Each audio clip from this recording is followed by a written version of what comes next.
পাতলা ঝোল করব। কড়াইয়ে তেল দিলাম, জিরে, শুকনো লঙ্কা ফোড়ন দিলাম, তেজপাতা দিলাম, জিরে, আদা, কাঁচা পাকা লঙ্কা কুচি রেখেছিলাম দিয়ে দিলাম। এটা কষানো হয়ে গেছে, ধনে, আদা, কাঁচা পাকা লঙ্কা, আলুগুলো সিদ্ধ করে রাখা আছে দিয়ে দিলাম। গরম জলে ভিজিয়ে রেখেছিলাম, ধুয়ে রেখেছি, এবার দিয়ে দেবো। একটু চিপে দিতে হবে সয়াবিনগুলো। লবণ দিলাম, হলুদ দিলাম, চিনি দিলাম। এটা সম্পূর্ণ নিরামিষ হবে, পাতলা করে ঝোল করবো নিরামিষ।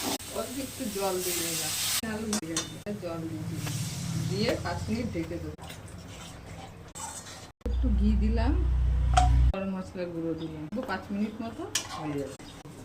আর আমার মেয়ে সোয়াবিনের পাতলা ঝোল গরম ভাতের সাথে